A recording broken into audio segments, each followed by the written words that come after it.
Bonsoir à tous.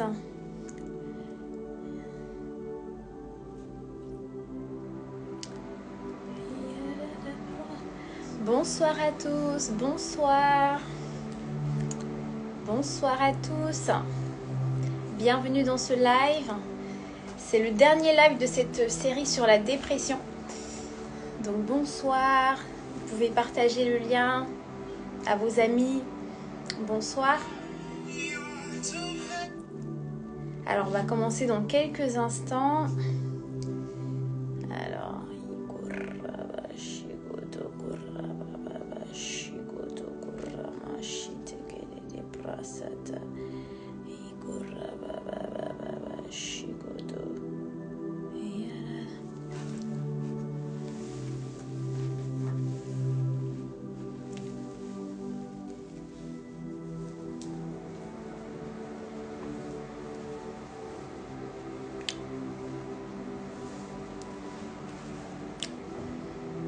bonsoir à tous.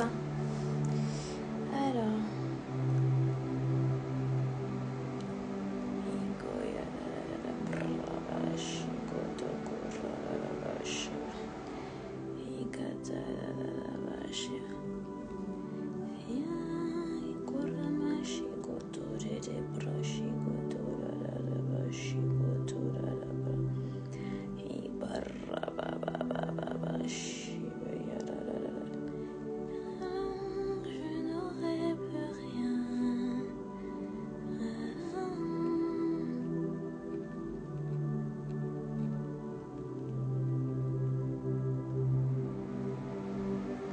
Bonsoir à tous, bonsoir. On va commencer dans quelques minutes. Je suis en train de partager le lien.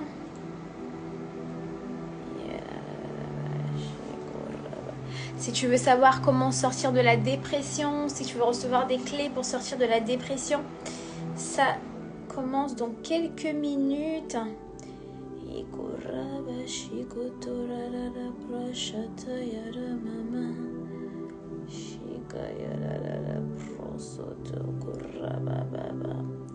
Ah oui, moi je n'ai que Jésus. Si tu l'enlèves, je n'aurai plus rien. La la la la. Bonsoir.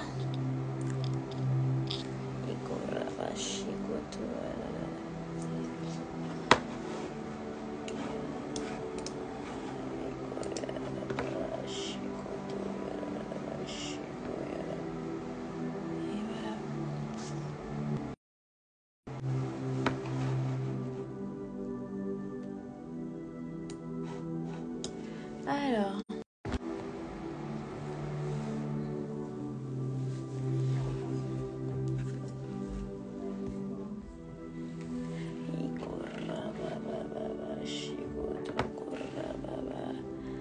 Bonsoir Audrey, bonsoir. Bon, on attend juste un tout petit peu encore, le temps que les personnes se connectent. Merci de ta présence. Alléluia.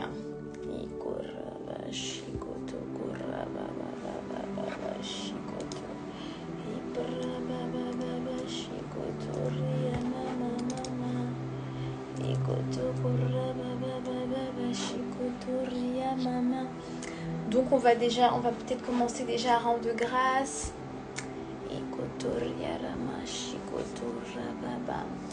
Père, nous voulons te rendre grâce pour ce nouveau temps que tu me permets de passer, Saint-Esprit, en live. Seigneur, alors que tu dis là où 2 ou 3 personnes sont réunies en ton nom, tu es là.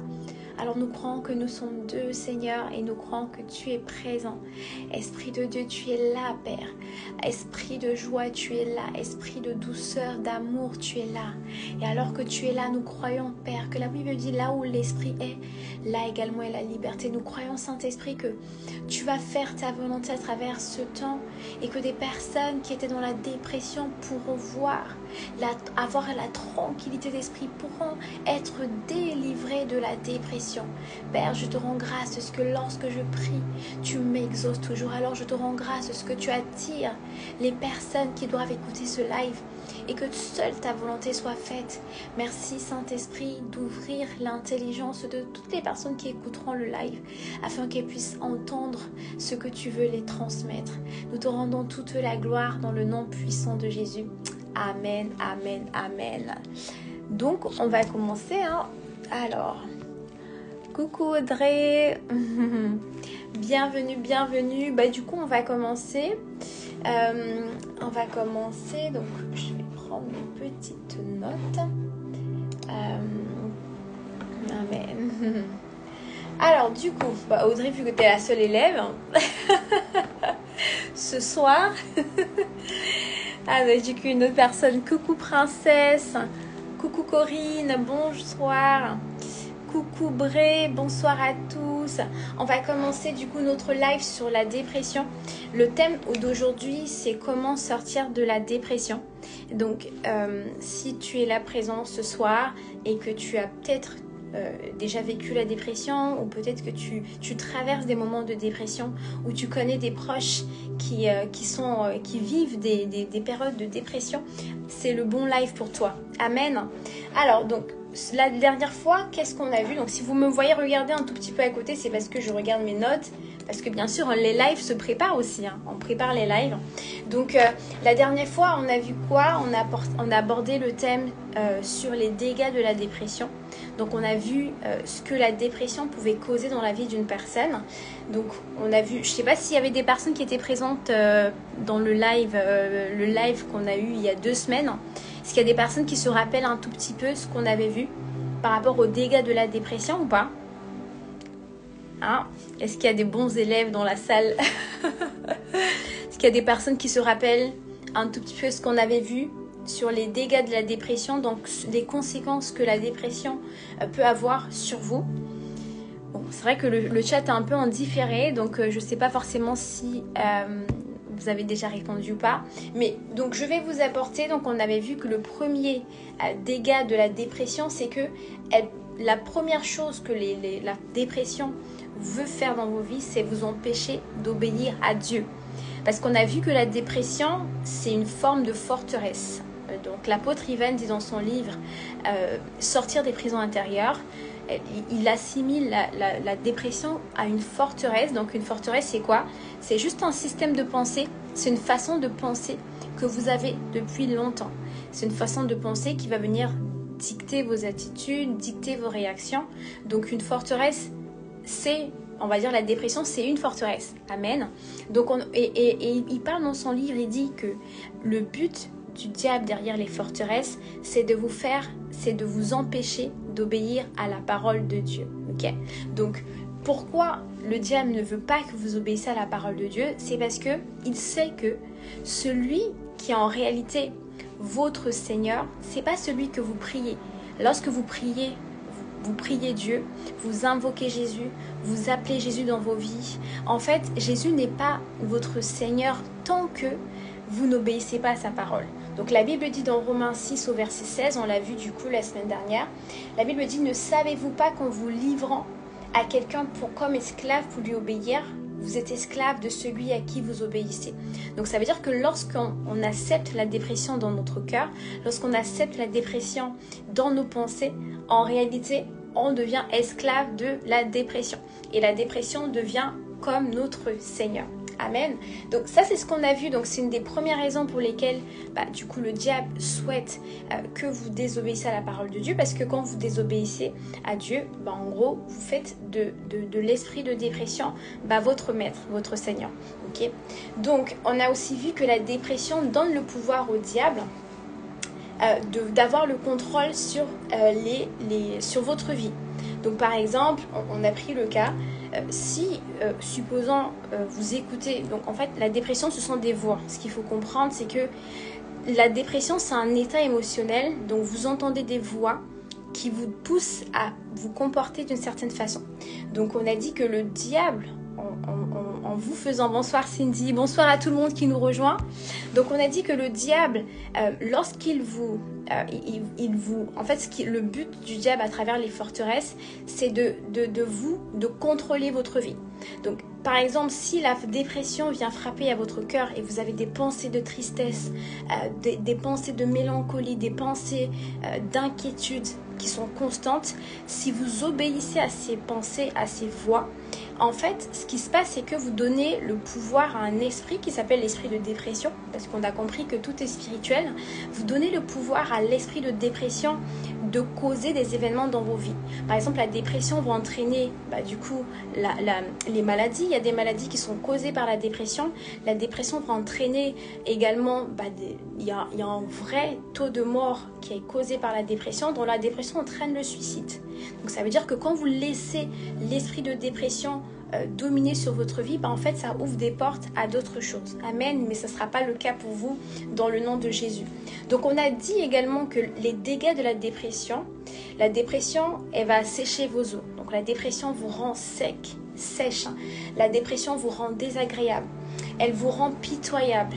La dépression, en gros, freine votre vision parce qu'une personne qui est déprimée, qui est dépressive, elle a du mal à se projeter dans le futur. Elle a du mal à voir loin.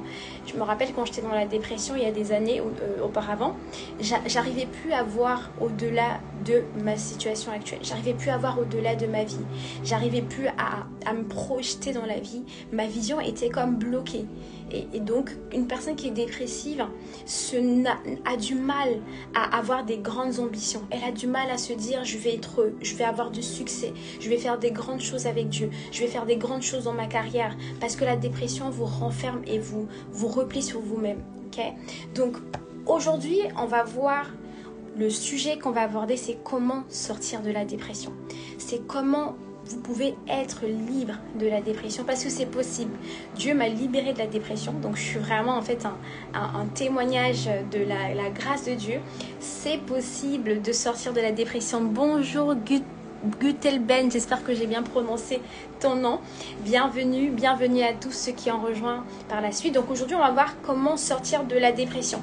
Mets dans le chat, écris dans le chat, je sors de la dépression. Écrivez dans le chat, je sors de la dépression, je vous attends, je sors de la dépression. Parce que c'est ce soir, vous sortez de la dépression. Je suis sûre et je suis certaine. Vous allez recevoir des clés pratiques que si vous mettez en pratique ces clés, je vous garantis que vous sortirez de la dépression. Vous ne pourrez pas rester dans la dépression après avoir mis en place ces clés. Amen. Donc, vous écrivez dans le chat, je sors de la dépression, j'attends de voir vos commentaires. C'est vrai que c'est en différé, donc je ne vois pas forcément. Amen. Nous voulons sortir de la dépression. Amen. Et ça sera le cas dans le nom de Jésus. Donc, avant de parler du coup de comment sortir de la dépression, ce qu'il faut comprendre, c'est que il y a dimanche, j'étais à l'église, il y a un pasteur qui est venu prêcher dans notre église. Il a donné un exemple qui était vraiment assez impressionnant. Il a dit, beaucoup de personnes, par exemple s'il y a des mouches dans votre maison, il y a des personnes qui chassent des mouches. En fait, en gros, qui vont essayer de chasser une mouche, etc.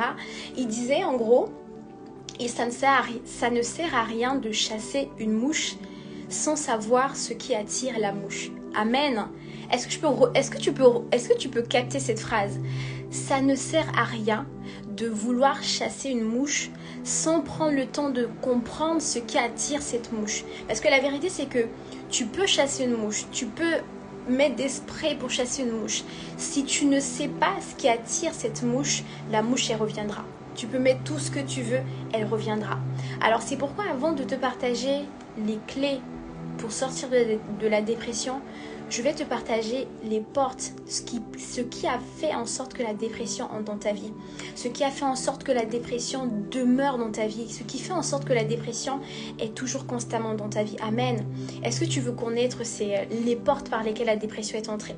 Donc, si tu veux, du coup, ne plus avoir de mouches dans ta maison, il faut aller voir en fait cette poubelle qui n'est pas vidée. Il faut sortir la poubelle. Si tu veux que les mouches ne reviennent plus chez toi, s'il y a des excréments, il faut sortir ces excréments. Amen. Donc aujourd'hui, on va regarder en profondeur qu'est-ce qui a causé la dépression dans ta vie. Amen. Donc en fait, là, j'ai identifié, il y a plusieurs portes. Je me suis basée sur 4 portes principales. Ce sont des portes également que j'ai pu prendre dans le livre de l'apôtre Ivan sur les forteresses. Donc le titre, c'est sortir des prisons intérieures. Donc la première porte qui a été identifiée dans le livre, les traumatismes de votre âme que vous avez vécu dans le passé. Une des premières portes pour que la dépression s'installe, ce sont les traumatismes que vous avez vécus. Alors ce sont des traumatismes que vous pouvez vivre du coup, que ce soit dans votre enfance, ça peut être dans votre enfance. Coucou, coucou Jojo, bienvenue, coucou Astrid, coucou Vivica. Donc je disais, donc, une des portes par lesquelles la dépression entre dans la vie d'une personne, c'est par des traumatismes. Ça quoi comme traumatisme? Ça peut être des deuils, ça peut être du coup la perte de vos parents, la perte d'un proche, d'un enfant, ça peut être la perte d'un travail. En tout cas, c'est un événement qui va venir vous marquer de façon négative. Amen. Et l'apôtre Ivan, il a cité dans son livre, il a dit: le problème n'est jamais votre passé, mais le système de pensée qui a été construit en vous à travers ce qui s'est passé. Donc ça veut dire en gros que c'est pas forcément votre passé qui a permis que la dépression entre dans vos vies, mais ce sont les événements que vous avez vécus, dont les traumatismes que vous avez vécus, qui ont forgé en fait une façon de penser dans votre vie qui a successivement entraîné la dépression. On va regarder plus en profondeur, ok? Donc une personne qui vit, je prends un exemple. Par exemple, moi je sais que j'ai perdu ma mère. J'ai perdu ma mère, j'avais 2 ans. Donc j'étais très jeune. J'ai grandi sans maman. J'ai été élevée par ma grand-mère, mon papa. Donc j'étais dans une famille qui n'était pas forcément, où j'ai jamais connu le mot je t'aime. Ma grand-mère, c'était la mamie qui te poursuivait quand tu faisais des bêtises, forcément, qui empêchait que tu sortes. Et en grandissant, j'avais sensé cette pensée, et si si seulement ma mère a été là. J'avais toujours cette pensée qui me disait, si j'avais connu ma mère, ma vie serait différente. Chaque fois que mon père me grondait et j'avais l'impression que je voulais mourir, je me disais, oh, si ma mère était là, peut-être mon père n'aurait jamais fait ça. En fait, j'avais toujours cette pensée qui me disait, si ma mère était là, peut-être j'aurais été plus aimée. Si ma mère était là, j'aurais... Et en fait, ce sentiment a commencé à mettre en moi vraiment de la tristesse. Et plus vous développez de la tristesse dans votre cœur, plus la dépression peut rentrer. Ok?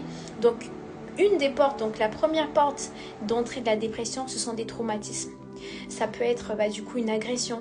Et en fait, vous avez peur maintenant tout le temps parce que vous pensez à cette agression et du coup, vous êtes constamment dans la peur et ça ouvre la porte à la dépression.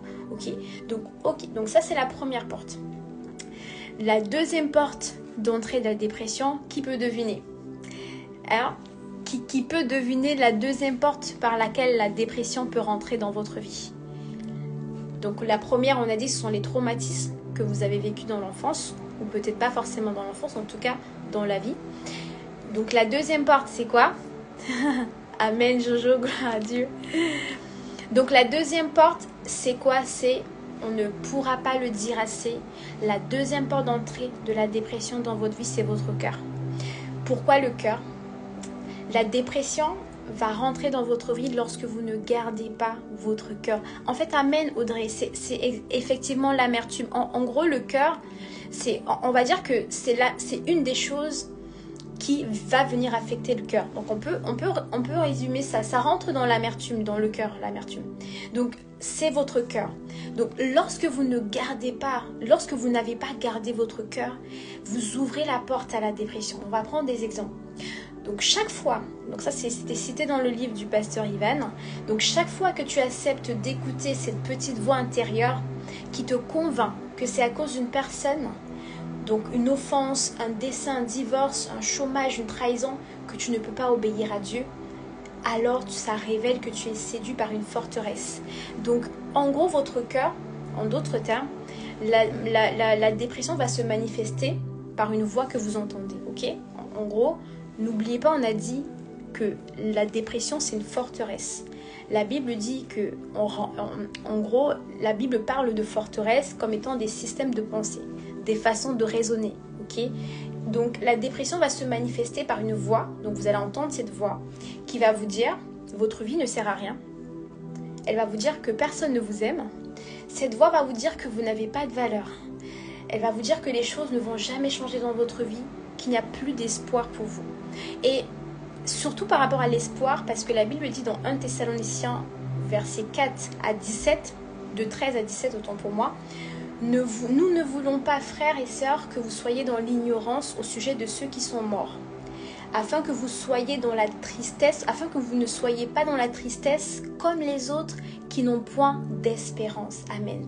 Donc, ce qu'il faut comprendre, c'est que chaque fois que vous allez entendre la voix de la dépression, qui va vous dire que vous êtes nul, vous êtes sans valeur, vous êtes bon à rien, votre vie est ratée, vous n'allez jamais réussir. Quand vous entendez ces voix, si vous ne gardez pas votre cœur en refusant ces voix, en refusant de croire ces voix, en fait, vous n'êtes pas en train de garder votre cœur. Quand quelqu'un vous offense, vous trahit et que vous ne décidez pas de pardonner, en fait, vous n'êtes pas en train de protéger votre cœur. Et le problème, c'est que quand vous ne protégez pas votre cœur, en fait, vous ouvrez des portes à la dépression. Parce que là, il y a la colère, il y a la culpabilité qui va rentrer. Par exemple, si vous ne gardez pas votre cœur par rapport au murmure, à la critique, donc vous vous sentez coupable parce que vous savez que vous n'êtes pas agréable à Dieu. Et à ce moment-là, donc la culpabilité va emmener la dépression. Vous voyez? Donc le fait de ne pas garder son cœur, ça ouvre une porte à la dépression. Parce que n'oubliez pas que quand vous ne gardez pas votre cœur, vous n'êtes pas en train d'obéir à Dieu. Et quand vous n'obéissez pas à Dieu, en fait, vous êtes en train de donner la place de Seigneur à l'esprit auquel vous obéissez. Donc si vous obéissez à un autre esprit, ce qui fait que cet esprit a le pouvoir de dominer les circonstances dans votre vie. Donc si vous obéissez à l'esprit d'amertume, vous donnez le pouvoir à l'amertume de venir contrôler les événements de votre vie. Amen. Donc n'oubliez pas, au lieu de rejeter les pensées négatives, si vous les acceptez, si vous acceptez des pensées de tristesse par exemple, ok, parce que la dépression est caractérisée par une forte tristesse. En tout cas, quand vous vous sentez constamment triste, constamment anxieux, constamment déprimé, c'est la dépression. Donc, chaque fois que vous ne refusez pas de manifester la joie, parce que la Bible dit « Soyez joyeux en tout temps ». La Bible dit « Rendez grâce en toutes circonstances ». Soyez toujours joyeux. Si vous décidez d'obéir à la voix qui vous dit « Je suis nul », tu es triste, ta vie ne sert à rien, en fait, vous ouvrez la porte à la tristesse, ok? Et cette tristesse va vous maintenir dans un sentiment de désespoir. Il n'y a pas d'espoir, dans un sentiment d'inquiétude. Et là, la dépression va continuer à être alimentée. Amen. Donc, le fait de ne pas garder votre cœur vous maintient dans la dépression. Donc je vous vois, par la grâce de Dieu, maintenant refuser. Vous savez, moi, ce que Dieu m'a appris comme secret dans ma vie, je passe au scanner toutes mes pensées. Vous savez, il n'y a aucune pensée dans mon esprit. Dès que j'entends une voix qui me dit... je sens une voix qui commence à monter en moi, qui est contraire à Dieu. Je vous assure, Dieu m'est témoin. Je ne laisse passer aucune pensée. C'est-à-dire que je ne vais pas me dire « Ah, c'est moi qui pense ». Je dis, quand je sens une pensée, je dis « Je refuse cette pensée au nom de Jésus ». Quand je sens la tristesse qui veut monter dans mon cœur, je dis « Je refuse cette pensée dans le nom de Jésus ». La Bible me dit que soyez toujours joyeux. Donc ma joie ne dépendra pas des circonstances. Ma joie dépend du fait que je suis en Christ. Donc quand il y a une voix qui vient te dire « Sois triste », tu dois garder ton cœur. Tu dois dire non, mon âme, bénis l'Éternel. Tu dois dire à cette voix, la Bible dit soyez toujours joyeux. La Bible ne dit pas soyez joyeux quand vous avez une bonne nouvelle. La Bible ne dit pas sois joyeux quand il y a une raison d'être joyeux. La Bible dit soyez toujours joyeux, peu importe les circonstances. Vous savez, je vais vous partager un petit témoignage qui m'est arrivé cette semaine. Il y a un événement du coup dans ma vie, en gros... un être cher qui est dans une situation qui est assez compliquée et en gros et je me suis levée du coup, c'était mercredi matin. C'est une situation qui est assez grave et je me suis levée ce matin et j'ai commencé à prier. Et là j'ai dit à Dieu, Seigneur, Je te fais confiance. Il n'y a rien dans ce monde qui enlèvera la joie ou la confiance que j'ai en toi. Il n'y a rien dans ce monde qui me fera douter de ta fidélité. Il n'y a rien dans ce monde qui me fera douter du fait que tu es bon, que tu m'exauces ou pas. Je resterai toujours fidèle à toi. Je continuerai de dire combien tu es bon. Je continuerai de dire combien tu es fidèle. Et là, je ne regarde pas à ma circonstance. Je regarde au Dieu en qui j'ai cru et je lui dis que peu importe ce que ma vie, peu importe en fait, les circonstances de ma vie ne changeront jamais la vision que j'ai de Dieu. Amen. Et je vous assure, subitement, j'ai été remplie d'une joie mais immense. J'ai commencé à éclater de rire. J'arrivais plus à arrêter de rire. J'étais remplie d'une joie. J'ai senti que le cœur de Dieu a été touché et j'arrivais plus à arrêter de rire. Tellement j'étais dans la joie. Pourtant, c'était une situation qui est très compliquée. Mais j'étais remplie d'une joie, d'une paix parce que j'ai décidé de garder mon cœur. Parce que j'ai décidé que Père, je renverse tous les raisonnements. Lorsqu'une pensée vient me dire attention, ça cette situation est pour la mort, je dis Seigneur, la Bible dit rendez grâce en tout temps, rendez grâce en Dieu en tout temps.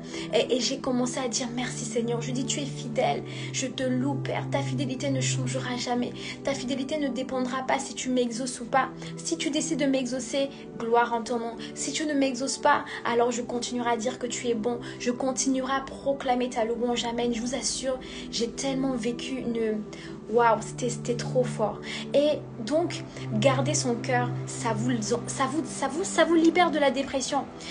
Imaginez, par exemple, on vous apprend qu'un proche est entre la vie et la mort. Et que vous, au lieu de...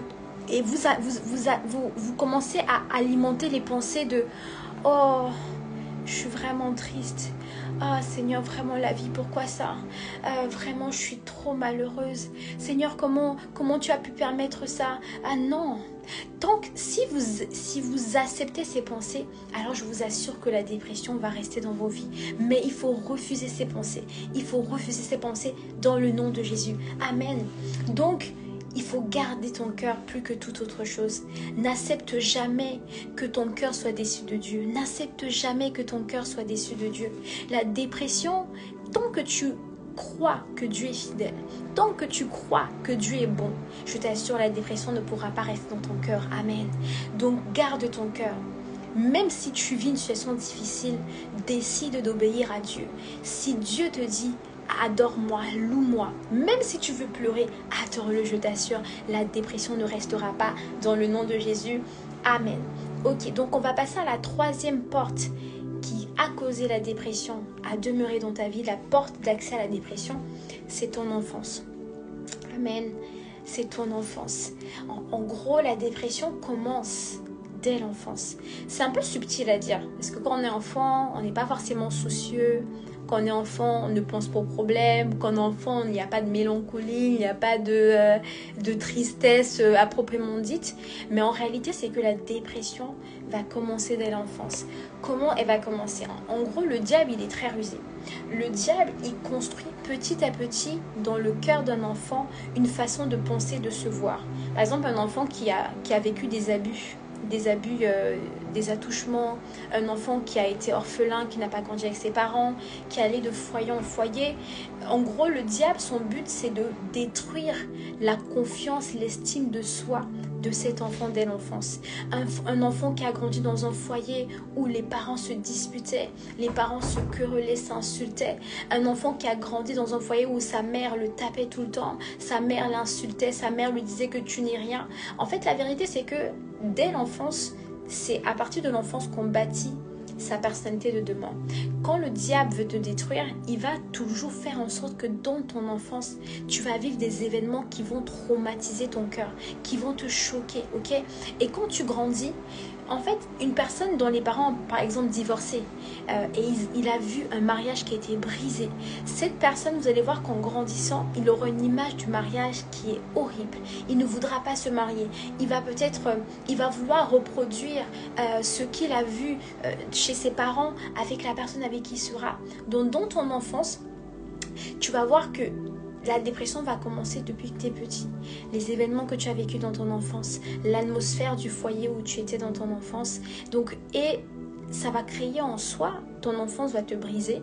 C'est-à-dire que soit ton enfance va construire une personne on va commencer par une personne qui est solide, qui a confiance en elle parce que ses parents étaient toujours là, une personne qui pardonne parce que du coup, il a toujours vu ses parents le pardonner. Soit dans ton enfance, tu vas apprendre le manque de pardon. Dans ton enfance, tu vas voir ton père critiquer ta mère ou alors ta mère dire que tous les hommes sont des menteurs. Dans ton enfance, tu vas voir par exemple ton père dire que les femmes ce sont des prostituées. Tu vas voir dans ton enfance, en gros, le diable fera en sorte que dans ton enfance, tu vois des événements qui sont douloureux. Et quand tu vas grandir, tu vas te rendre compte que tu vas commencer à reproduire ce que tu as vu dans ton enfance. Et si tu étais tout le temps humilié, tu n'auras plus confiance en toi. Tu vas commencer à te sentir, tu n'auras pas de valeur. Tu auras l'impression que ta vie sera juste la continuité de la vie de tes parents. Tu vas voir en fait, si ta maman n'a pas réussi à l'école, tu vas te regarder, tu vas te dire mais en fait mes parents n'ont même pas eu beaucoup d'argent, moi je suis qui pour avoir de l'argent? Donc tu vas commencer à douter de toi, tu vas commencer à avoir un sentiment de culpabilité, tu auras l'impression que ta vie ne compte pas et toutes ces pensées vont te maintenir dans la dépression, vont t'enfoncer, vont t'entraîner dans la dépression pour que ta vie ne soit plus forcément ce que Dieu voulait, ok? Donc la dépression commence dès l'enfance. C'est pourquoi, en tout cas moi je tiens à exhorter, à vraiment encourager les parents. Donc en gros les personnes qui ont des enfants, je vous assure, c'est tellement important de comment vous parlez à vos enfants. C'est tellement important de comment, même quand vous faites un reproche à vos enfants, il faut le faire de façon à ce que cet enfant sache qu'il est toujours aimé. Oui, en fait la correction est nécessaire. Donc corriger un enfant, lui dire non, ce que tu fais n'est pas bien, c'est pas bien, mais je vous assure, quand vous donnez, vous dites des mots, tu es trop bête, toi tu es vraiment, en fait quand vous commencez à dire des paroles comme ça à vos enfants, je vous assure que quand ils vont grandir, l'image qu'ils auront d'eux-mêmes ne sera vraiment pas la vraie image. Okay? Et c'est ça qui entraîne la tristesse, la dépression, la mélancolie. Amen. Donc vraiment, sachez que si aujourd'hui vous vivez la dépression, il faut regarder un tout petit peu dans votre enfance pour voir quels sont les événements que vous avez vécus et demander à Dieu, Seigneur, qu'est-ce qui me fait toujours ne pas avoir confiance aux hommes? Qu'est-ce qui me fait avoir ce sentiment d'insécurité? Qu'est-ce qui me fait être toujours méfiante? Qu'est-ce qui me fait être toujours angoissée? Mais en fait, regardez dans l'enfance, vous allez voir que vous avez vécu des choses qui ont affecté votre âme, votre estime de soi, ce qui vous fait être dans la dépression aujourd'hui. Amen. Donc ça, c'est la troisième clé. Donc en gros, maintenant, on va passer à la quatrième clé. La quatrième, en fait, porte qui ouvre la porte à la dépression dans votre vie. C'est une clé qui est très importante. Pour moi, c'est une des principales clés. La clé qui va faire que la dépression va rester dans votre vie, c'est la désobéissance à Dieu, à la parole de Dieu. Est-ce que quelqu'un peut dire la désobéissance à la parole de Dieu? Je vais vous dire pourquoi. La désobéissance à la parole de Dieu, c'est une des portes très très très très fortes pour que la dépression reste dans votre vie. Amen. Pourquoi je dis ça? En gros, vous savez, quand Dieu, par exemple, quand vous êtes un enfant de Dieu et que vous n'obéissez pas à la parole de Dieu, ce qui va se passer, c'est que, moi, ça fait des années que j'ai donné ma vie à Christ. Donc moi je sais que par exemple quand je commettais des péchés à l'époque, je me sentais trop mal. En fait je me sentais par exemple quand vous retombiez dans le péché, vous aviez l'impression de ne plus être aimé de Dieu. Vous vous sentiez coupable. Vous avez l'impression en fait, vous avez l'impression que vous ne vivez plus en vrai. Et ce qui est marrant, c'est que Dieu ne vous condamne pas. Dieu, ce qu'il fait quand vous êtes dans la désobéissance, il va venir envoyer son esprit pour vous convaincre de péché, afin que vous puissiez vous repentir et qu'il vous pardonne. Mais ce que ça va faire, c'est que le diable, il va du coup venir avec la voix de la condamnation pour vous dire, mais vraiment, vous décevez Dieu. Vous n'avez pas de valeur, vous avez encore péché, là Dieu va plus vous pardonner et le diable va emmener la culpabilité et la culpabilité va vous mettre dans un état de dépression, d'inquiétude, de culpabilité. Vous êtes dans un état vraiment vous n'aurez pas le moral, on dit vous aurez le moral dans les chaussettes parce que vous aurez l'impression de décevoir Dieu. Et quand vous avez l'impression de décevoir une personne qui est importante pour vous, vous avez un sentiment de tristesse, ok?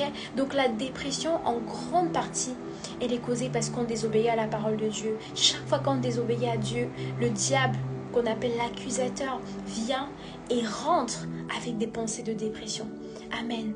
Mais je vous vois être des hommes et des femmes qui obéissent à la parole de Dieu. Je vous vois être des personnes qui vont décider que quoi qu'il arrive, vous allez être obéissant à la parole de Dieu. La Bible dit, je serre ta parole contre mon cœur afin de ne pas pécher contre toi. Je prie dans le nom de Jésus que si tu avais du mal à un niveau ou à un autre à obéir à la parole de Dieu, je prie que la grâce d'obéir à la parole de Dieu te soit donnée au nom de Jésus, parce que la Bible dit que les commandements de Dieu ne sont pas trop durs. Lorsqu'on aime une personne, c'est pas dur, je t'assure.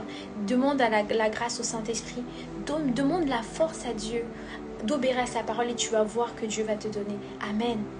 Donc là, on a vu les 5 portes, les 4 portes par lesquelles le diable, du coup, passe pour maintenir la dépression dans ta vie. Amen.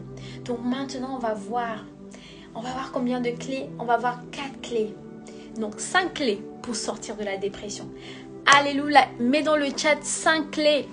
5 clés. Je t'assure que si tu suis ces clés, tu ne pourras plus être captif de la dépression. Jamais. Je t'assure, ça fait des années, je ne sais plus ce que c'est que la dépression. Je ne sais plus. C'est ça. Peu importe ce que je vis, c'est-à-dire que mon système de pensée est tellement forgé que la dépression ne peut plus. Amen. 5 clés. Amen. Donc la première clé pour sortir de la dépression, vous allez voir, c'est une clé très simple. C'est une clé qui est vraiment super simple.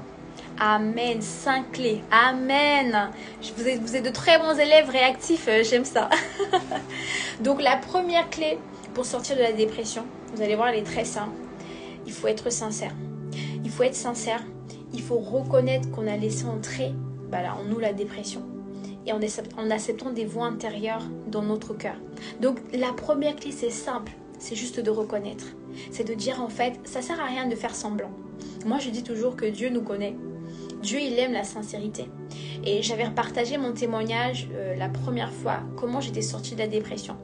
Je n'avais pas fait de prière spéciale, mais j'étais sincère devant Dieu. Je suis allée vers Dieu, je lui ai dit, si tu es vraiment le Dieu que tu dis que tu es, et que tu dis que tu guéris les cœurs qui sont brisés, et que tu dis que tu portes les fardeaux de ceux qui sont chargés, je dis c'est le moment de me dire. Je lui ai dit parce que je suis fatiguée, j'en pouvais plus, je ne m'aimais plus, j'aimais plus la vie, j'arrivais plus à me voir en fait en vie.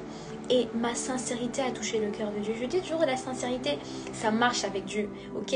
Ça sert à rien de faire le super spirituel, d'aller devant Dieu. Ah non, moi je suis un homme, je suis un homme, non. Dieu, c'est un père. Et un père, vous savez, quand vous êtes un père, je pense qu'il y a peut-être des hommes, ou quand vous êtes une mère, le plus beau cadeau que vous pouvez obtenir de vos enfants, c'est leur sincérité. Si votre enfant vient vous voir et vous dit, papa, je suis vraiment désolée, j'ai volé, je suis vraiment désolée papa, j'ai volé, je suis mal, j'ai volé papa. Est-ce que vous n'allez pas ressentir une compassion? C'est-à-dire que même s'il a volé et que vous allez peut-être dans votre cœur dire mais en fait sa sincérité va vous toucher, parce qu'il n'était pas obligé de le faire, hein, la vérité, vous voyez, il n'était pas, bonjour Meta, en gros votre père n'était pas obligé enfin, votre fils n'était pas obligé de vous avouer la vérité, mais il vous l'a avoué parce qu'il vous aime et parce qu'il a confiance en vous. Donc déjà être sincère devant Dieu, ça montre en fait déjà ça crée une sorte de vulnérabilité. Parce que la Bible dit que Dieu fait grâce aux humbles. Quand vous avouez devant Dieu un péché, ou bien quelque chose qui vous pèse, en fait vous êtes en train de dire à Dieu, je me livre à toi. Je me désarme en fait. J'enlève les masques. Ça sert à rien de mettre un masque devant Dieu. Vous dites, Seigneur, oui, en effet c'est la dépression. Je me sens déprimée. Je me sens triste. Je n'ai plus de force. J'ai plus envie de vivre. J'ai envie de mourir. Oui, je suis chrétien depuis 10 ans. Oui, je suis chrétienne depuis 15 ans. Depuis 5 ans, mes pères, la réalité c'est que j'en peux plus. Je suis fatiguée, je suis chargée. J'ai besoin de repos. J'ai juste besoin de toi. C'est juste d'avouer à Dieu ce que tu as sur le cœur. Amen. La Bible dit que celui qui cache ses transgressions ne prospère point. C'est dans Proverbe 28 au verset 13. Mais celui qui les avoue et les délaisse obtient miséricorde. Je vous assure, il y a une grande puissance lorsqu'on avoue devant Dieu ses faiblesses. Amen. Donc, en gros, Ça, c'est la première étape. Donc, vous devez reconnaître que vous avez la dépression, reconnaître que vous avez besoin d'aide. Amen. Et vous reconnaissez que vous avez besoin d'aide à Dieu. Ok? Après, si vous souhaitez parler à une personne, c'est aussi très bien. Amen. Donc, la deuxième clé pour sortir de la dépression, donc on a vu, c'est d'abord être sincère, avouer. Ok? Vous savez, je viens d'avoir à cœur, quand une personne a commis un crime, vous savez qu'elle peut, lorsqu'on doit juger cette personne, si elle avoue sa faute rapidement, la peine qu'on va lui infliger, elle est moindre. Ok? Donc il y a quand même cette puissance dans le fait d'avouer. Amen. Donc la deuxième clé, c'est quoi? Pour sortir de la dépression, vous devez vous mettre en colère contre cette voix qui veut vous maintenir dans la tristesse, qui veut vous maintenir dans l'apitoiement, qui veut vous maintenir dans, en fait, le fait d'avoir pitié de vous, le fait de vous voir avec, de dire, en fait, vous regardez votre vie, vous regardez dans un miroir, vous dites, non. La deuxième clé, je vous assure que ça marche. Mettez-vous en colère contre cette voix. Amen. Décidez, en fait, vous devez sortir de la passivité. Vous devez sortir de l'abattement. Vous devez sortir du fait de l'autopitié. Voilà. Vous devez sortir du yako. Voilà. Du yako envers vous-même. Vous devez décider d'être une personne qui ne va plus accepter la dépression. En gros, la Bible dit à tes résolutions dépendra le succès. Donc, et la Bible dit également que Daniel prit une ferme résolution. Donc en gros, de la même façon que là on va commencer le début d'année et que c'est le moment de prendre les résolutions, en tout cas il y aura beaucoup de résolutions, hein. C'est le moment de prendre des résolutions. Résolution que je vais me lever avant l'aube pour prier, résolution de ce que je vais être une personne plus productive, plus diligente, je vais être une personne qui va passer plus de temps avec Dieu, être une personne qui va manger moins de sucre, contrôler son alimentation. Une résolution, c'est quelque chose qu'on souhaite faire. Mais quand on souhaite avoir une résolution, il faut vraiment être déterminé. Ok? Donc, vous devez être déterminé à sortir de la dépression. Il y a 3 types de personnes. Okay? Donc, dans le livre de l'apôtre Yvain sur sortir des prisons intérieures, il décrit 3 types de personnes. Les premières personnes face aux situations de la vie, on va dire face à la dépression, ce sont ce qu'on appelle des accommodés ou des accoutumés. Donc, ce sont des personnes qui sont habituées à la dépression. Ce sont des personnes qui sont habituées à l'état. Donc, c'est-à-dire que vous êtes tellement habitué à la dépression que pour vous, c'est normal. C'est normal pour vous d'être triste. C'est normal pour vous d'avoir des pensées de suicide.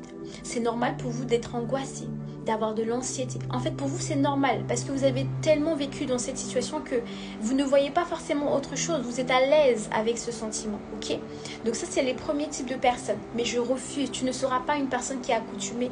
Tu ne seras pas une personne qui est accoutumée, qui se plaît dans la situation, dans la dépression. Tu ne le seras pas dans le nom de Jésus. Amen. Le deuxième type de personnes, ce sont les personnes qu'on appelle des résignés. Ces personnes, en gros, ils ont abandonné.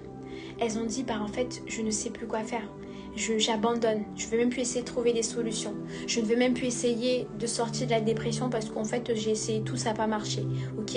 Ce sont des personnes qui même avant, qui n'arrivent même plus à se dire qu'il y a un espoir. Okay? Vous ne devez pas être de ces 2 types de personnes. Par contre, il y a une troisième personne.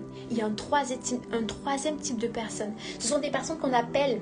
Est-ce que vous pouvez devenir des indignés? Ce sont des personnes qui sont indignées, qui se disent que non, j'en ai marre de cette situation. J'en ai marre d'être dépressive. J'en ai marre d'être triste. J'en ai marre de voir ma vie défiler devant moi année après année. Et je suis comme dans un trou noir. J'en ai marre. Je ne serai plus dépressive. Le diable ne va plus voler les années de ma vie avec la dépression. Je ne serai plus dans la tristesse. Je refuse ce système de pensée. Amen.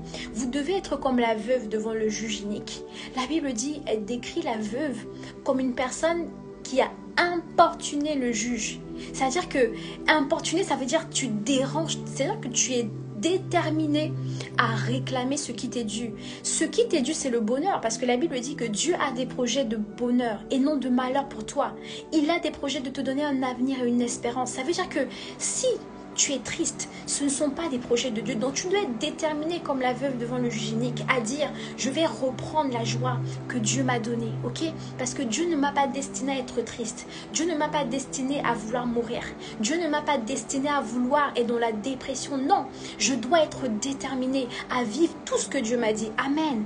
Et je vous assure, quand vous êtes déterminé, il n'y a rien de plus fort qu'une personne qui est déterminée. En ce moment à Douala, il y a une conférence à l'église Impact Centre Chrétien. C'est une conférence qui parle ce sont des entrepreneurs selon la foi chrétienne qui s'entraident, etc. Il y a un monsieur qui a donné son témoignage. Il raconte que quand il arrive en France, avant d'arriver en France, dans son pays d'origine, il dormait à l'église. Il n'est pas de domicile, il n'est pas de maison. Donc il dormait à l'église. Ok? Et il arrivait en France, il a vécu 8 mois dans la rue. Il a vécu 8 mois dans la rue. Il n'avait pas d'endroit où dormir. Mais ce monsieur avait une vision. Il voulait sortir de la rue. Il en avait marre de cette situation. Il a dit dans sa vie, il va réussir. Et il a dit que peu importe ce qu'il vit, il a commencé à réfléchir. Il a commencé à chercher des boulots 8 mois dans la rue. Mais il s'est dit, je suis fatigué de cette situation. Je ne peux pas rester comme ça. Et il allait se former dans tout ce qui est ménage, dans tout ce qui est ménage d'intérieur, et il a commencé à avoir des petits contrats de gauche à droite. À un moment, il a monté son entreprise dans le nettoyage, et en fait dans les chaînes de restauration, il y avait beaucoup de restaurants qu'il contactait de gauche à droite, de services, et il a commencé à se faire une place. Il est passé de 1 employé à 30 employés à aujourd'hui sont plus de 100 employés, et aujourd'hui il a une multinationale qui va en fait en Afrique. Il allait s'implanter en Afrique. Il va raffiner du coup l'huile. Vous voyez, ce monsieur, il a fait 8 mois dans la rue, mais il a dit, je ne resterai pas dans la rue. Cette situation c'est pas ce que je veux vivre, ok? Donc vous devez être résigné. La Bible dit, je vais prendre le verset de la Bible du juge inique. En fait, la Bible dit juste qu'elle importunait le juge. Elle venait chaque jour. En fait, elle venait chaque jour demander justice. Elle disait au juge inique, rends-moi ce qui m'est dû. Elle venait lui demander, fais-moi justice. Et la Bible dit que le juge inique s'est dit, je ne crains pas Dieu, mais je ne veux pas que cette femme continue à me rompre la tête. Parce que chaque fois qu'elle venait, chaque fois elle importunait ce monsieur, à un moment il s'est dit, honnêtement, elle est déterminée, cette dame, je ne peux pas l'arrêter. Et il a fait justice à cette dame. Pas parce qu'il voulait, mais parce qu'il en avait marre. Amen. Donc quand vous êtes une personne qui est indignée, vous désarmez le diable. Si aujourd'hui la dépression vient vous tenter en vous disant, toi tu dois être triste parce qu'en gros ta mère en fait elle est malade, etc. Tu dis non, je ne suis pas triste, je refuse la tristesse. La joie de l'Éternel est ma force. Je ne serai pas triste. Je suis une personne joyeuse. Les circonstances ne déterminent pas ma joie, ok? Les circonstances ne déterminent pas en fait ce que je suis, ce que je fais. Amen. Donc vous devez décider de vous fâcher contre la dépression. Amen, amen, amen. Donc on va prendre la 3e clé pour sortir de la dépression. C'est quoi? Décide. Ça va un peu aller en continuité avec la 2e clé. C'est décide de faire la guerre. Enfin non, ça c'est juste la suite. La suite du 2e point, c'est décide de faire la guerre à la dépression. Donc la 3e clé, c'est quoi? Une clé qui est trop importante. Ça vient du livre du bishop l'apôtre Ivan. La 3e clé, c'est ne cherche pas la délivrance. Cherche le Dieu des délivrances. Aïe, aïe, aïe, aïe, aïe. Est-ce qu'il y a quelqu'un qui peut mettre dans le chat? Ne cherche pas ne cherche pas la délivrance. Cherche le Dieu des délivrances. Ne cherche pas à sortir de la dépression. Cherche le Dieu qui sort de la dépression. Amen. Cherche le Dieu qui sort de la dépression. La Bible dit, recherche premièrement. Donc c'est quoi? Recherche premièrement le royaume des cieux et sa justice, et toutes ces autres choses te seront données par-dessus tout.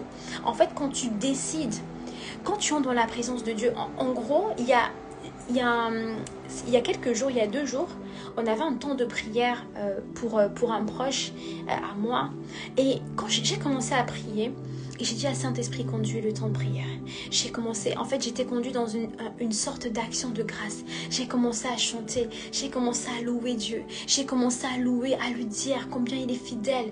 Et là, je vous assure, il y a une présence, mais j'ai ressenti une présence, mais qui était tellement forte. Je n'ai pas commencé à regarder, oh Seigneur, il faut que je commence à prier. Je renverse les forteresses, je chasse l'esprit de mort. Il faut que je dise, oh, non, j'étais juste en train d'adorer. J'étais en train de regarder au Dieu de ma vie. J'étais en train de regarder, de le contempler. J'étais juste en train de dire comment il était fidèle, comment il est bon, comment je l'aime, comment je veux le rencontrer, comment je veux plus de lui, ok? J'étais juste en train de chanter. J'étais en train de dire cette chanson qui dit « Moi, je n'ai que Jésus. Si tu me l'enlèves, je ne serai plus rien. » Et j'étais en train de lui dire ça. Je lui disais « Seigneur Jésus, je peux avoir tout ce que j'ai. Je peux avoir tout ce qu'on peut avoir dans ce monde. Mais la vérité, c'est que si tu m'enlèves toi, en fait, alors je n'aurai plus rien. Si tu m'enlèves toi, si tu m'enlèves ton amour, alors je n'aurai plus rien. Si tu m'enlèves ta joie, alors je n'aurai plus rien. Jésus, tu es tout ce que j'ai besoin. Tu es tout ce que je veux. » Et je vous assure que je ne cherchais même pas autre chose. Et là, j'ai senti une présence. J'ai senti, en fait, ça. J'ai commencé à sentir une joie. J'ai commencé, en fait, et le Saint-Esprit a juste pris les rênes de ma prière. Et j'ai commencé à prier pendant 2 heures de temps. Pourtant, j'étais censée prier 1 heure. Mais j'arrivais même plus à arrêter tellement c'était fort. Donc, cherche le Dieu de délivrance. Ça sert à rien de chercher la dépression parce que en cherchant la dépression, vous savez, quand vous cherchez Dieu pour quelque chose et non pas pour ce qu'il est, quand il vous donnera cette chose, en fait, vous oublierez Dieu. Il n'y a rien de pire, en fait, qu'une personne à qui tu fais du bien et qui, en fait, dès que tu lui as fait ce bien, la personne part. Donc, quand vous cherchez le Dieu, quand vous cherchez la délivrance, en fait, votre motivation n'est pas pure, ok? Quand vous cherchez à être délivré, votre motivation, ce n'est plus d'aimer Dieu. Mais pourtant, quand vous cherchez à aimer Dieu, à le connaître, à juste vouloir lui plaire, je vous assure qu'il n'y a rien qui pourra rester. La présence de Dieu...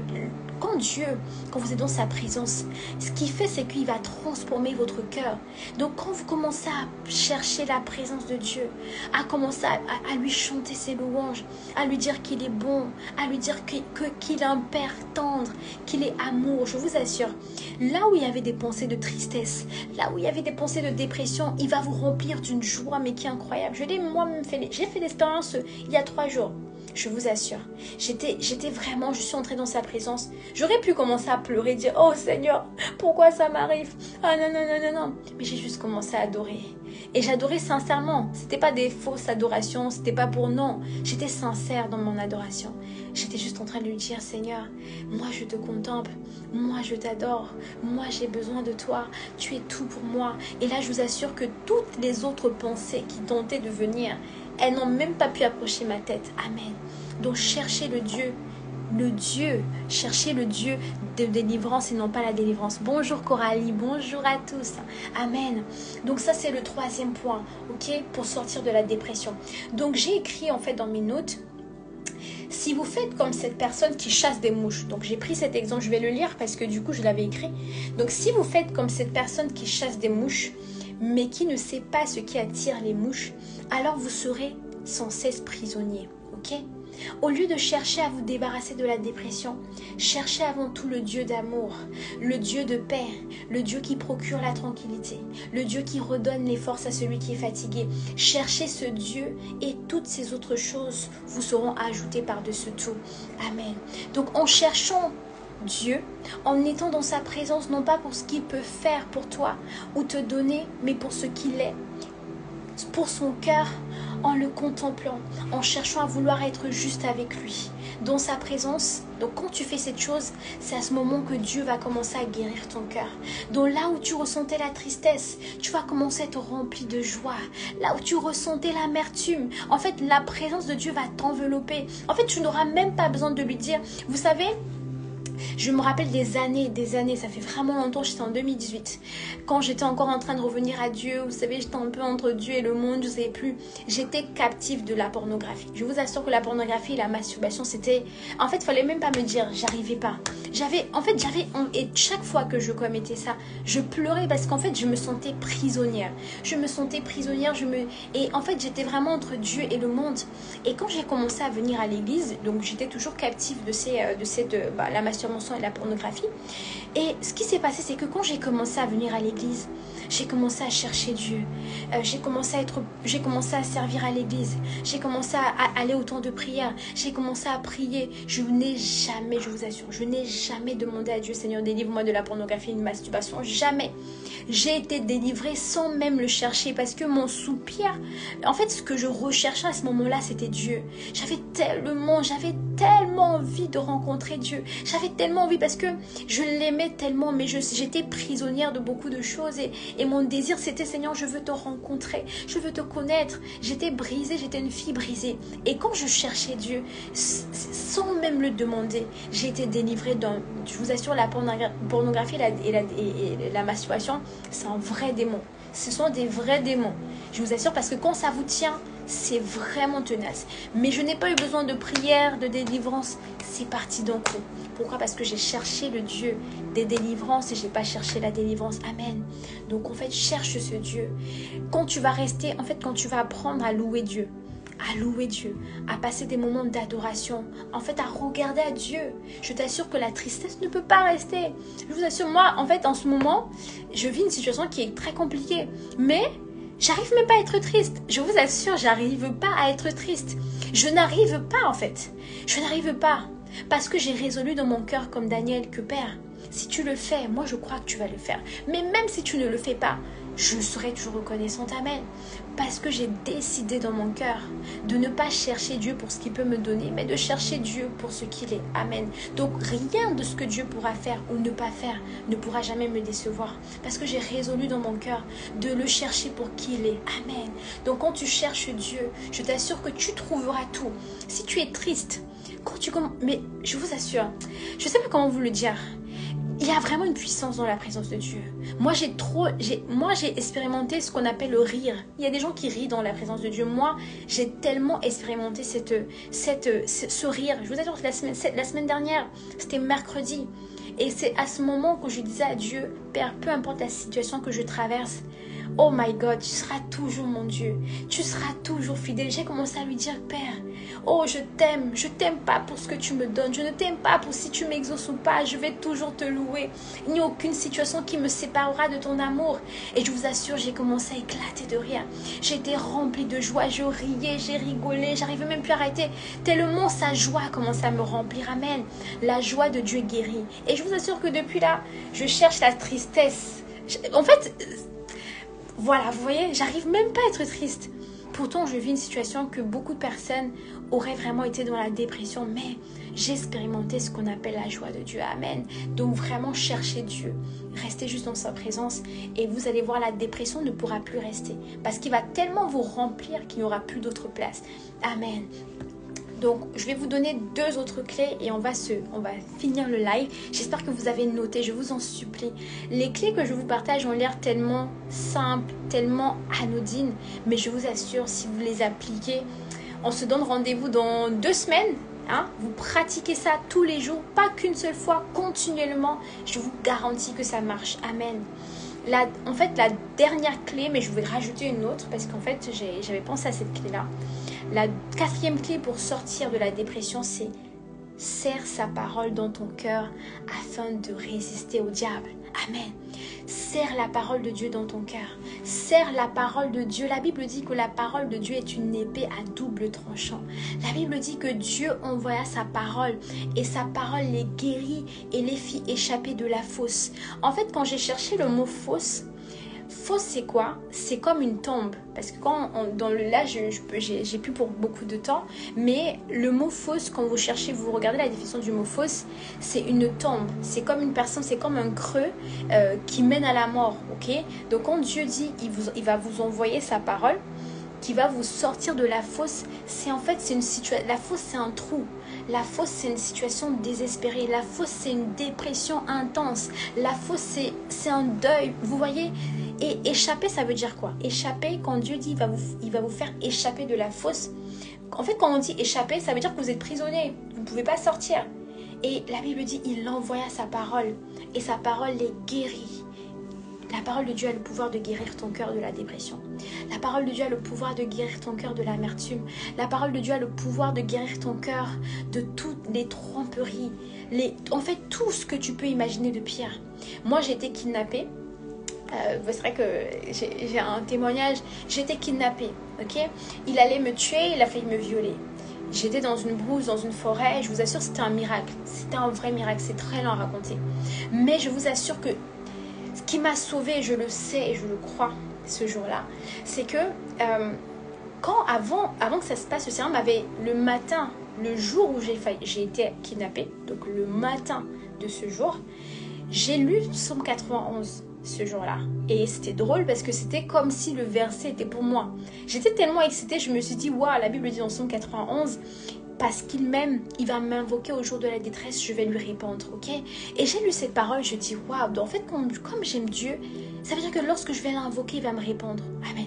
Et je sortais, je me rappelle, je suis sortie, j'ai dit à mon gardien, parce qu'on avait un gardien, une personne qui gardait notre maison, je lui ai dit, waouh, Théophile, il faut lire Psaume 91, mais c'est trop puissant. Donc j'étais tellement touchée, en fait, c'était comme si, je sais pas, pourtant j'avais déjà lu ça, mais ça avait une puissance ce genre. Et quand j'étais du coup avec cet homme et qu'à un moment j'avais l'impression vraiment je mourrais et je me suis dit je vais juste faire une dernière prière parce que j'avais vraiment l'impression que c'était mon dernier jour et j'ai dit à Dieu, je dis Seigneur, j'ai l'impression que c'est ce sont mes derniers moments et je disais à Dieu que mon plus grand souhait, c'est si je vais partir, c'est de passer du temps dans ta présence, de me dire que je me sépare en t'ayant, c'était toi la dernière personne à qui j'ai parlé. Après j'ai dit mais c'est pour ça que je vous assure quand on vous donne des paroles, par exemple quand on prophétise dans vos vies, moi avant que je donne ma vie à Jésus, le Seigneur m'avait parlé, il y avait beaucoup de choses qu'on avait dit à propos de ma vie, j'avais déjà eu des prophéties, amen, et j'avais vraiment cru en ça. Donc quand je lisais la Bible, je croyais, c'est-à-dire que je disais Seigneur, je crois, je disais Amen. Moi j'avais toujours une foi d'enfant, c'est-à-dire que quand on me disait, je sentais que je dis Seigneur Amen. Et j'ai dit à Dieu ce jour, j'ai dit Seigneur, en fait ça veut dire que si je meurs, en gros tu n'auras pas tenu tes promesses, tu m'as dit ça, et je dis Seigneur j'ai cru en ce que tu m'as dit, mais comment se fait-il que je vais mourir comme ça? C'est-à-dire que moi je sais que tu n'es pas un menteur, mais si je meurs, ça veut dire que tu n'auras pas tenu tes promesses, Amen. Et je vous assure, je sais que en fait, si je mourais ce soir, ça n'aurait pas été la volonté de Dieu. Dieu n'aurait pas voulu que je meure. Mais parfois, le diable, quand on désobéit à Dieu, il peut créer des circonstances dans nos vies qui fait que, en fait, on meurt avant notre heure. Mais moi, je dis toujours aux gens qu'il y a une lumière qui s'est allumée. C'est-à-dire que parce que Dieu a vu la foi, il a vu que j'ai serré sa parole dans mon cœur. Il a vu en fait que, en gros, quand il me disait des choses, c'était pas juste des paroles en l'air. Il a vu que j'ai serré sa parole.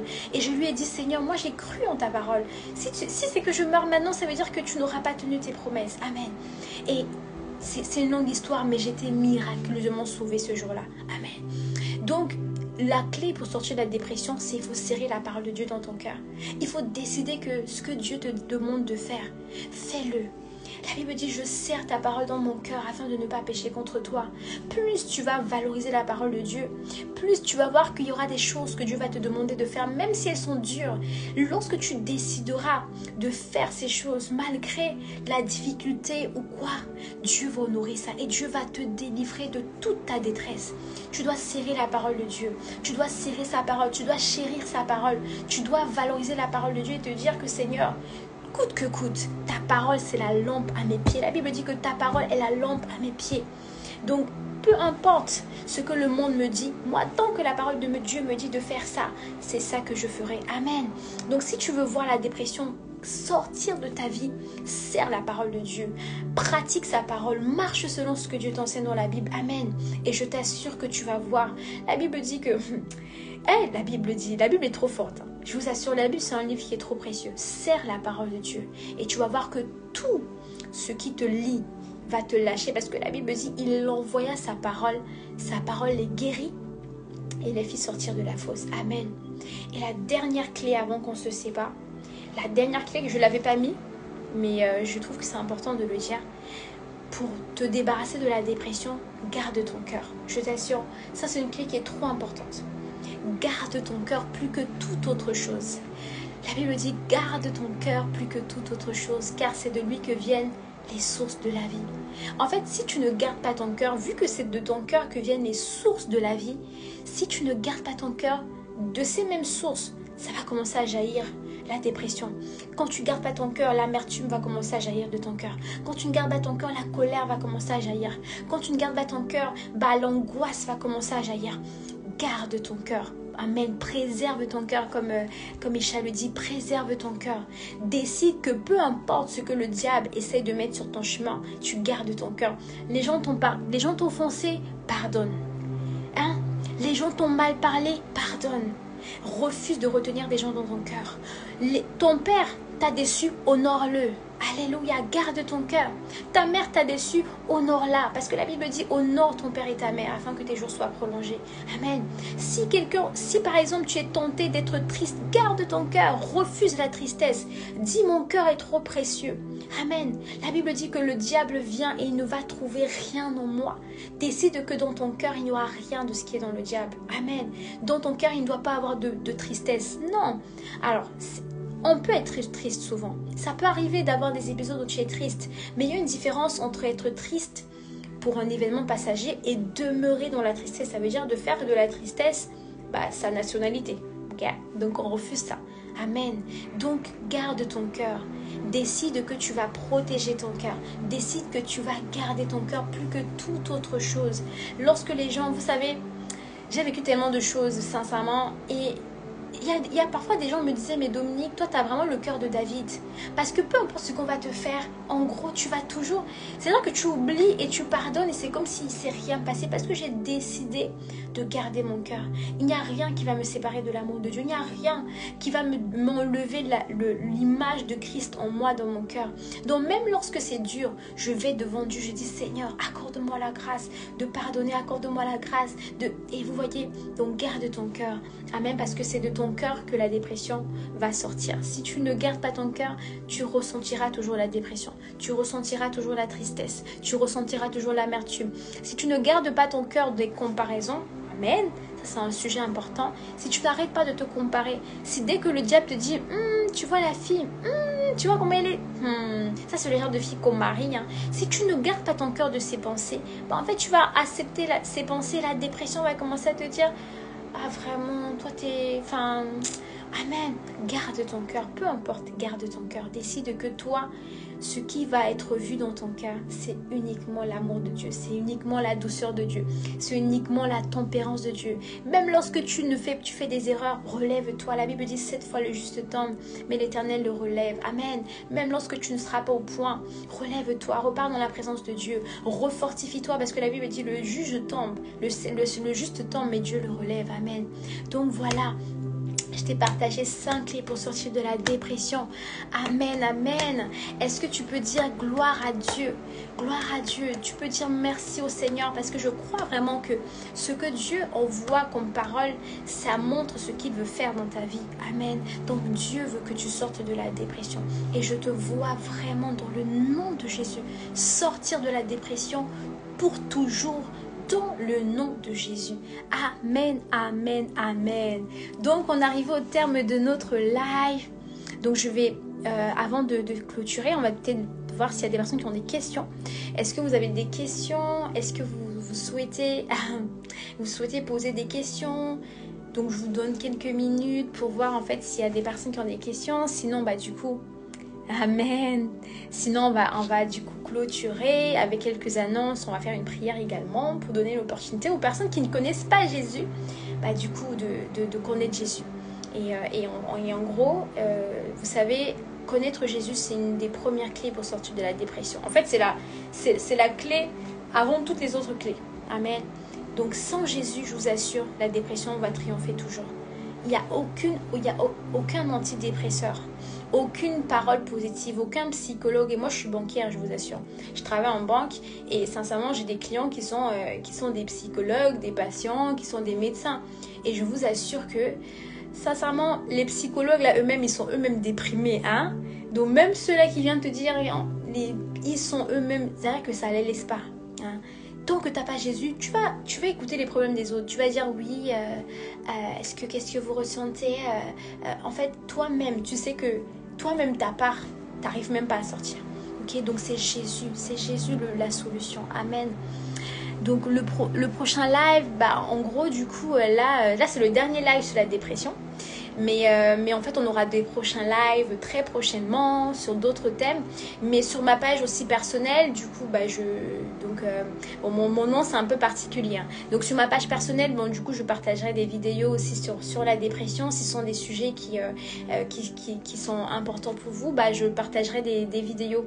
Donc, vous pourrez retrouver, du coup, mon nom, Domi, pour ceux qui souhaitent en savoir un peu plus sur la dépression. Alors, quel livre de la Bible parle de la dépression ? Alors, moi, je vais te donner un livre. Je vais te recommander ce livre. Donc, Lydie, ce livre-là. Ça s'appelle « Sortir des prisons intérieures ». Ça, c'est de l'apôtre Ivan. Je t'assure, Lydie, tu dois avoir ce livre. Tu dois avoir ce livre. C'est un livre, c'est une pépite. Et pour les personnes qui aiment bien les livres audio, sur YouTube, en fait, vous avez également ce... pour les personnes, parce que c'est pas tout le monde qui a peut-être les moyens d'acheter le livre de façon comme ça, sans budgétiser. Donc vous avez cette version audio, donc vous tapez juste sur YouTube « Sortir des prisons intérieures » et ce sera en version audio. En plus, c'est le pasteur Ivan qui parle, donc c'est vraiment trop fort. Ce livre va changer vos vies, je vous assure. Vous reviendrez voir Préserve ton cœur. Vous allez vraiment témoigner. Ce livre va changer votre cœur. Il va vous montrer vraiment comment sortir.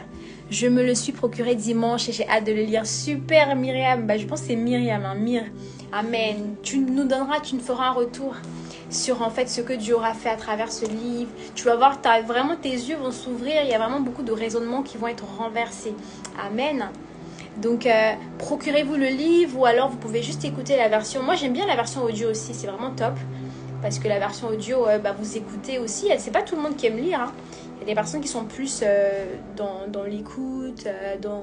C'est vraiment top. Amen. Ok, d'accord. Du coup, si on n'a pas d'autres questions... Et si on n'a pas d'autres questions, on va juste donner l'opportunité aux personnes qui souhaitent connaître Jésus. Je vous assure, moi, Jésus a changé ma vie. Je pense que si je n'avais pas connu Jésus, je vous assure, vous ne m'aurez jamais connu. Je me serais suicidée. Je préfère être honnête. Hein. C'est Jésus qui a été mon espoir. Je vous assure, c'est Jésus qui a été mon espoir dans la dépression. C'est lui qui m'a fait sortir. Et aujourd'hui, je rêve tellement grand parce que Jésus, il a changé ma vie. Amen. Et vraiment, sans Jésus, je vous assure, la dépression... Il n'y a pas de médicaments. Vous voyez les stars et des personnes qui sont tellement milliardaires. Vous voyez, l'argent ne rassasie pas. L'argent ne rassasie pas. L'argent, c'est comme... vous savez, il y a un verset qui dit « Si tu bois de cette eau, tu auras toujours soif ». L'argent, c'est ça. C'est une eau que quand tu vas boire, en fait, tu auras toujours soif. Tu n'auras plus soif d'argent parce que du coup, tu as déjà l'argent en abondance. Mais tu auras soif d'autre chose. Et vous voyez ces stars qui meurent d'overdose. C'est pourquoi? Parce que ils sont tellement dépressifs, déprimés, ils se sentent vides. Pourtant, ils ont tout ce qu'ils veulent. Ils sont tellement déprimés que leur seule issue, c'est la drogue. Parce que la drogue les fait oublier. La drogue les met dans des états où ils n'ont pas forcément le temps de se dire qu'ils sont dépressifs. Ok? Et c'est ça qui les tue. Donc, Jésus, c'est vraiment la solution. C'est pas l'argent qui guérit. Vous voyez, ça montre qu'on peut avoir l'argent. Parce que si on a l'argent, on a accès à tous les soins.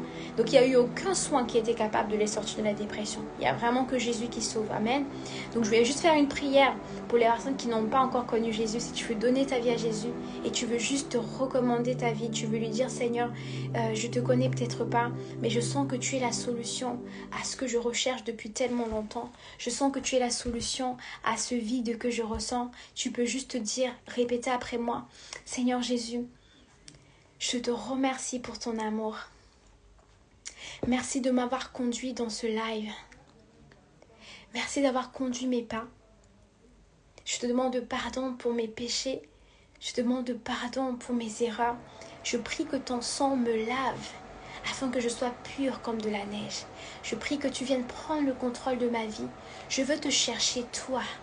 Toi, le Dieu de la délivrance. Je veux te chercher, toi d'abord, afin que tu me remplisses et que tu me libères de tout ce qui pèse dans mon cœur, dans le nom de Jésus. Amen, amen, amen.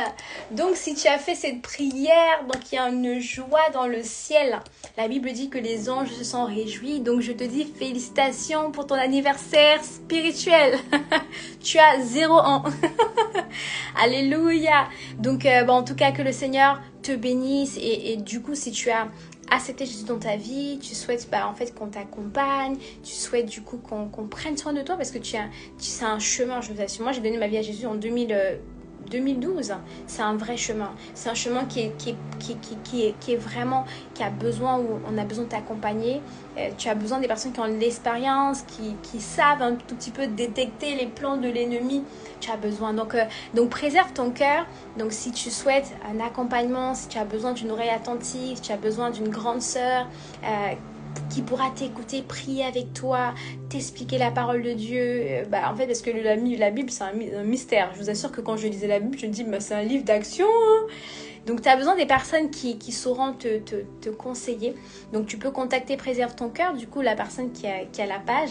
Et aussi, pour information, donc elle pourra répondre à toutes vos questions. Elle a des sessions live, elle a des coachings personnalisés, personnels qu'elle fait également pour vous. Parce qu'elle est vraiment, je vous assure, je ne dis pas les choses pour dire, mais Isha, la personne qui est propriétaire de Préserve ton cœur, c'est vraiment une personne qui est incroyable. Elle a vraiment un cœur de berger, un cœur qui aime les gens. Elle est d'une douceur. Waouh, la douceur même est choquée. Elle est vraiment d'une douceur, d'une patience et elle est vraiment une personne loyale, qui est rassurante, qui vous saura vous écouter. Donc si vous cherchez une personne de confiance, moi ça fait des années que je la connais et vraiment jamais elle m'a déçue. J'ai toujours été vraiment agréablement surprise par elle. Donc vous pouvez la contacter en inbox pour faire un petit message. Et sachez également que si vous êtes une femme et que vous aspirez à vous marier, alléluia, est-ce qu'il y a des femmes qui veulent se marier? Donc si vous aspirez à vous marier, donc Isha, elle propose des coachings pour accompagner les femmes qui souhaitent se marier. Donc la préparation est vraiment très importante. Si tu veux te marier, si tu veux aller en école de commerce ou en école d'ingénieur, tu fais une prépa. Moi, j'ai des clients, ils ont 16 ans, 17 ans, ils font des écoles de prépa dans des lycées, 2 ans pour devenir ingénieur. Donc, si tu souhaites te marier, tu as besoin de préparation. Tu as besoin d'une personne que le Seigneur a elle-même préparée pour entrer dans son mariage et qui a des clés qui sont vraiment importantes et essentielles pour te permettre de rencontrer la bonne personne et pas que, mais de vivre un mariage qui glorifie Dieu. Amen. Donc voilà, tu pourras du coup visiter son site internet. C'est préservetoncoeur.com. Je vais juste m'assurer que c'est bien ça. Voilà, c'est préservetoncoeur.com. Voilà. Et tu pourras également te procurer des livres qu'elle a écrits, donc le livre du célibat au mariage. Donc si tu veux avoir un livre qui te permet d'avoir des sujets de prière pour prier pour ton futur mari, prier pour ton futur mariage, elle est si star, hein? Bon, si tu as aussi un bro, il y a aussi la partie pour l'homme, hein, donc tu peux aussi te procurer si tu as à cœur aussi de prier par rapport à ça. Et voilà, je pense que c'est tout. Je pense que j'ai rien oublié. Oui, je pense qu'il y a aussi un brunch. Je ne sais pas forcément si... il y a un brunch qui sera organisé le 14 décembre. Bon, après, je pense que Isha nous donnera plus d'informations. Donc voilà, mais merci beaucoup pour les personnes qui sont restées jusqu'à la fin. Je sais que 22h, vous avez peut-être faim, vous avez envie de dormir. Mais du coup, merci beaucoup pour votre présence. J'espère que vous avez été quand même bénis et que vous avez reçu des clés pour sortir de la dépression. Et je prie vraiment dans le nom de Jésus que vous sortez de la dépression. Amen. Donc voilà, le live sera en rediffusion. Donc si vous souhaitez regarder le live à nouveau pour revoir les clés, pour les remettre en pratique, ça avec plaisir. Amen. Merci à tous. Que le Seigneur vous bénisse. Peace. Bonne soirée.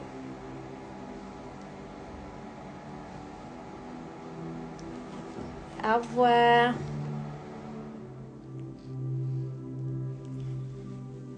Amen. Merci beaucoup Cindy. Amen. Gloire à Dieu. Merci Mire. Amen. Soyez bénis.